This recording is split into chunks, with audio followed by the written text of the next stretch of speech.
Welcome back to the Gunners Club. You're here with Gunner, of course, with Soos.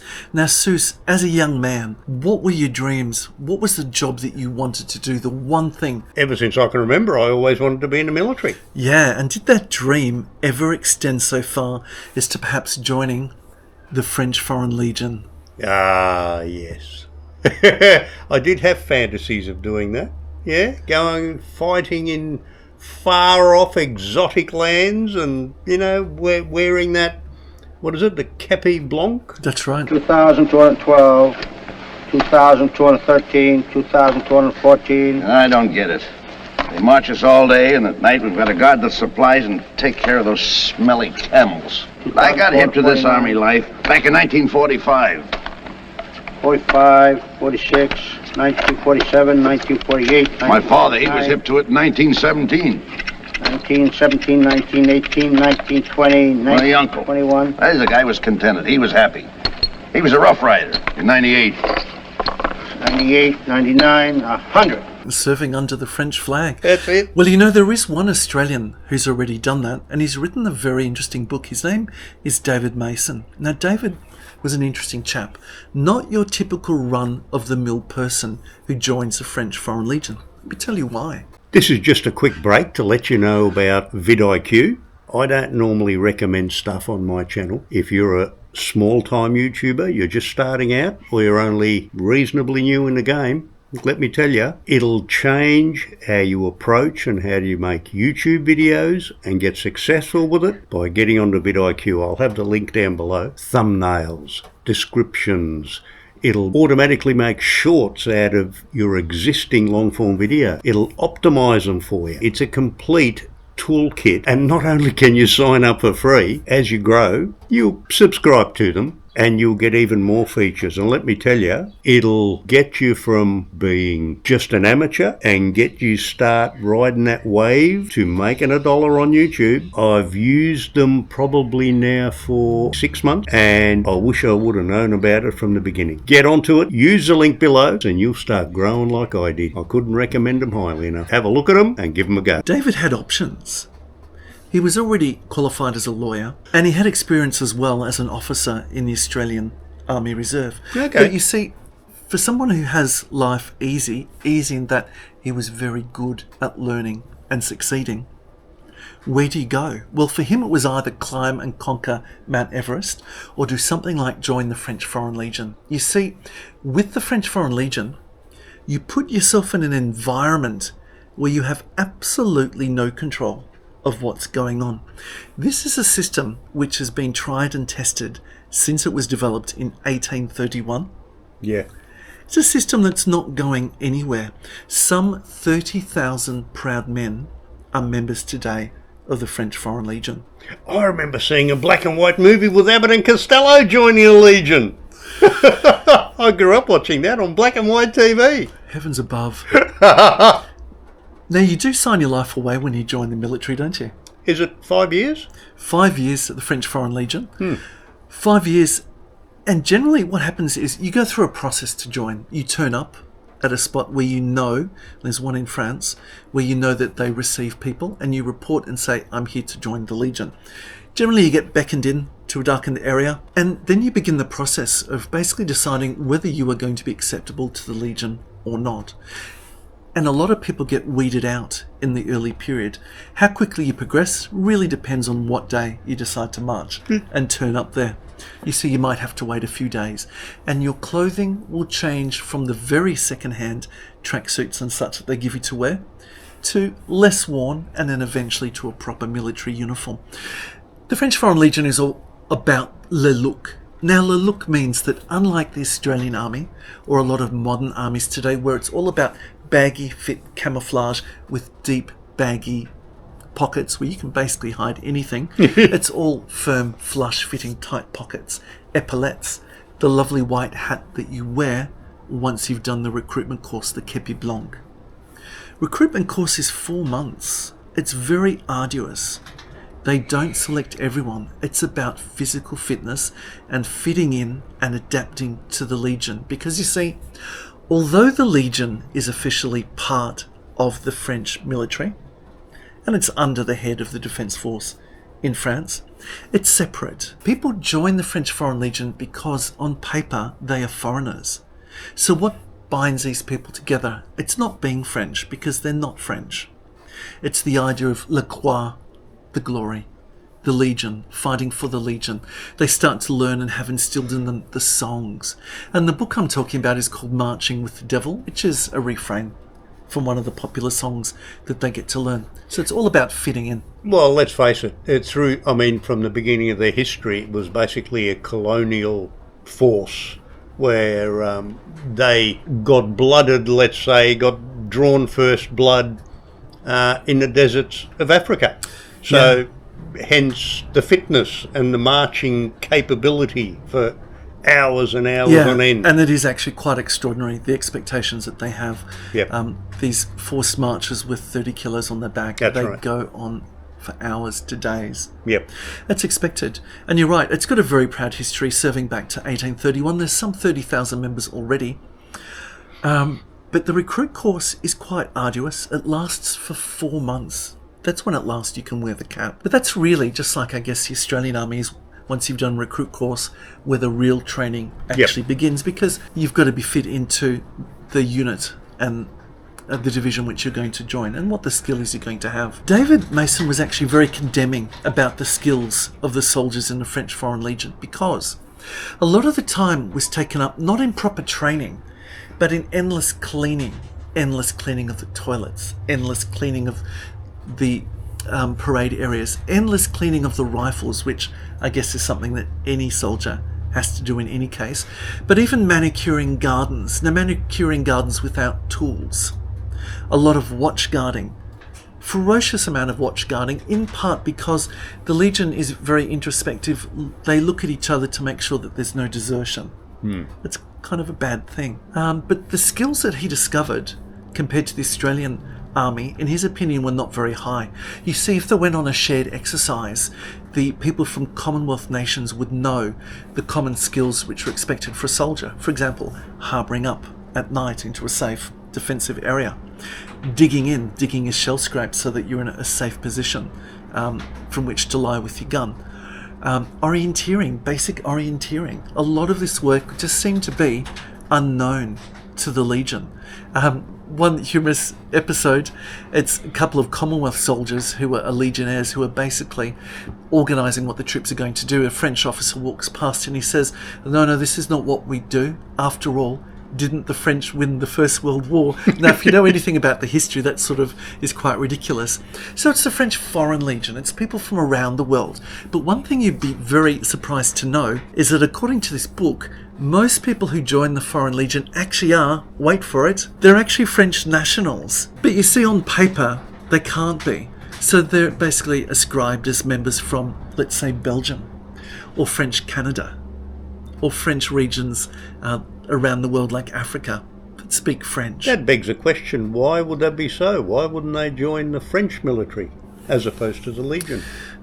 I think in part it's because of the reputation of the Foreign Legion. It's something which is tough. People do it because it's tough. You know, they've got the saying, march or die. That's really that on paper, isn't it? March or die. A lot of people from around the world joined for other reasons. For David Mason, it was because he wanted to do something over which he had no control, which would test him as a man. And shortly into his training, he encountered an officer who said to him, my job here is to discover how full of shit you are. And really that's a test that he wanted for himself. People coming from Africa or coming from Eastern Europe, often the reason that they join is they simply want to be fed. They want to be fed regularly. And maybe if there's some social security at the end of the gig, that's a good thing as well. You see, you join and you renounce your identity. That means your name is changed. It means your nationality is changed. They take your national passport from you and your driver's license. You basically have no history. If you have no history and they change your present, they also change your future as well. You become a different person, and that means it's harder, they say, for the outside world to look in or to come looking for you, but it also gives you more opportunity to learn to love the Legion as well. So they're gelled really by the idea not of being French, but the idea of being members of the Legion. And their songs reflect that. A lot of their practices reflect that too. But they're still very diverse. You see, the lifestyle that they live there is broken up into their social, usually language groups. So people from Commonwealth countries, English speaking, will be referred to as les fucking, simply because that's a shared curse word that Commonwealth members and English speakers generally use. Then you've got the other group, the Mafia group, they refer to as, who are African, and then you've got the Eastern Europeans, etc. But the French have thought about this before, and they break people into pairs, binomials they call it. So you've got a francophone together with a non-francophone. The idea is not just to help share the language with you, but also if a command comes through or some news comes through, that it can be shared with you as well, and you can understand it if you're not a French speaker. In practice, it doesn't work that way. I remember coming back from a recruit course and talking to my father, who was a sergeant, and saying, I'm not so sure about how to do this, and being shown, and me saying to him, I still remember, why wasn't I told this? And he said, because then you would know too. Yeah. So you see, if you're in a binomial, a pair, and you're the francophone, and you've got some news, well, if you share it, then that's not in your power anymore. It's interesting to think people join for a number of reasons. Some join because it's the hardest thing they can imagine, but mostly people who do not leave, they do not leave because there's nothing else that they're fit or able to do, or they simply can't fit into society any other way. David, when he joined, was shown one of the vending machines that sold beer on base. And they say this, you see this, you'll be leaving soon for sure. If you don't, you're mad. What kind of an army barracks has got a beer vending machine? Certainly it's only for emotional cripples or alcoholics. You join the Foreign Legion, you're guaranteed that you're going to see service overseas. Yeah. That the writing's on the wall. You know that's the reason you're joining. Often you'll see action in areas like Africa. For David, he certainly did. A lot of the life there outside of keeping what? Cleaning, marching, involves the nightlife, which involves a lot of drink, and common to the culture of the Legion, at least in this time in this area, was visiting the ladies of the night as well. In fact, at the end of his 4 months, he was told that he was the only one in history of the section. A section in the Legion is 30 people, what we call a platoon, who'd come back from exercise without an STI. They marvelled how he managed to do that. What are your thoughts, Soos? Would you join something like the Foreign Legion? I might be past my prime now. Well, kiddies out there, you've got till age 40 to have a sprint at it. Possibly not now, but I can definitely imagine myself in my earlier life as I wouldn't have minded giving that a go. Okay, so you join, you're there for 3 years, you can start to apply to become a French citizen. What that means is that you have to have done that time and served honourably. You have to have some command of the French language. And then it is up to the French government whether you're accepted or not, but it's one of the perks about being a member. You have to serve for a minimum of 5 years. They're always very keen for people who are good to sign up, and there's always a lot of talk about what a brilliant career lies before you if you re-sign the contract. If you stay on for 15 years, you're eligible for a pension. Yep. Now, the pay is not glorious. You join as a private. You will be on the equivalent of between 14 to 1600 euros per month. Have a think what that is in your currency. If you get a pension after 15 years, it'll be a portion of what your monthly salary was. Yep.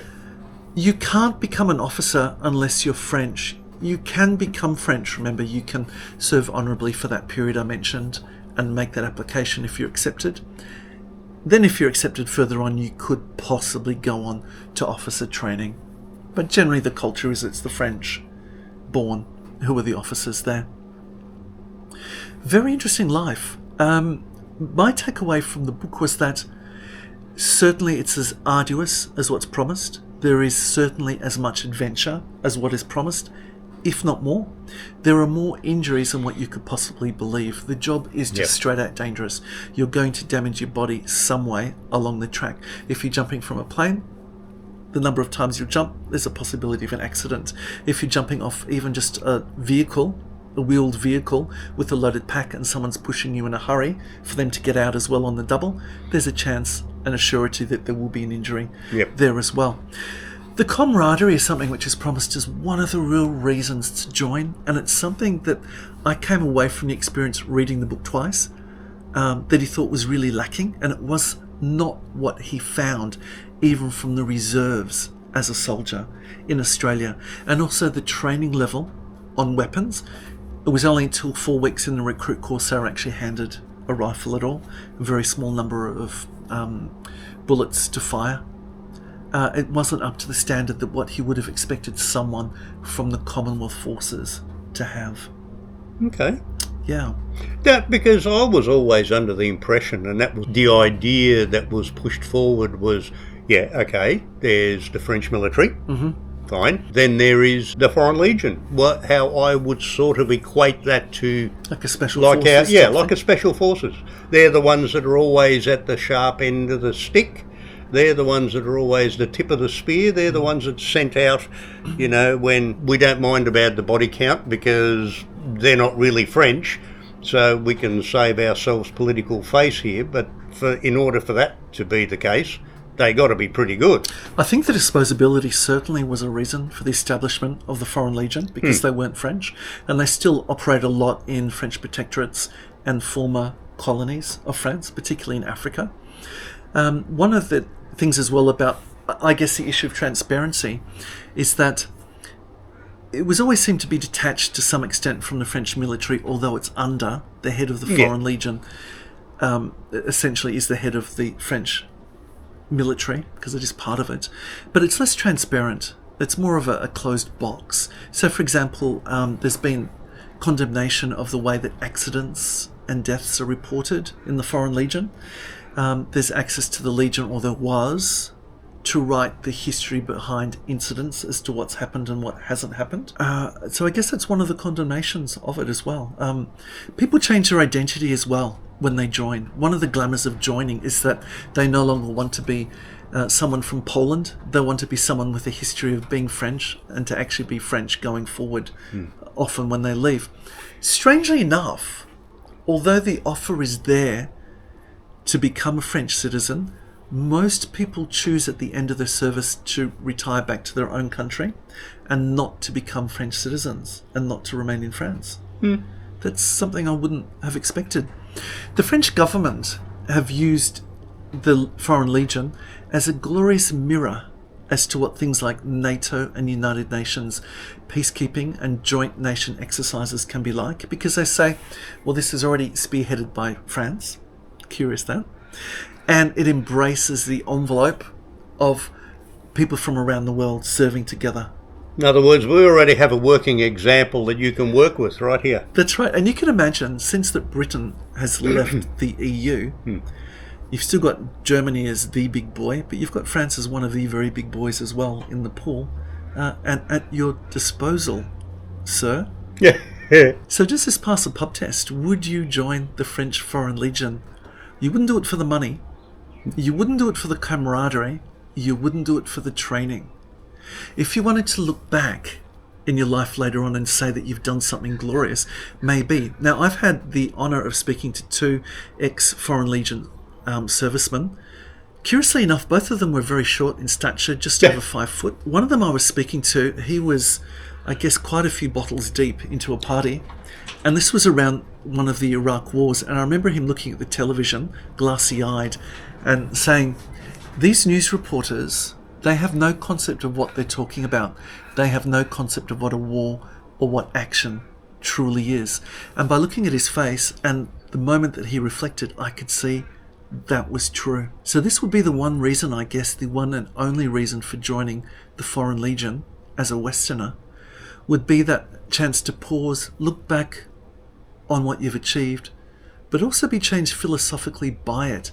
You see, some people join from regions such as Eastern Europe. They do it because they simply, or Africa, they simply want a good meal. They want something hot in their belly. They will be fed, but not often and not always, because one way surely you can tell a legionnaire is just how lean their body is until they get to a certain age where wine is served in the mess for all lunches and for dinners as well. Well, there is that other reason. If you've been naughty in some way, or perhaps running away from a relationship, perhaps, or something like that, Yeah. that way you can disappear and change your name and you cease to exist as that person. Yeah. I mean, in terms of criminal record, it has to be minor. Yep. It can't be something which is major because it can cause international dramas for the Legion. But certainly that's an idea there, and it's one of the promises as well to actually remove your identity. Curiously, the author of this book kept his same name and his identity While in the all Legion? the way through. Really? Yep, and that wasn't the reason for him joining. Huh. There you go. Folks, if you like what you see, join us for more adventures. We're not necessarily going as far as Africa with our rifles, but join Soosology and come look see what we're up to next. Speaking of which, if you do feel like joining the Legion, you no longer can join it in the northeast tip of Africa in Djibouti. They've closed that one.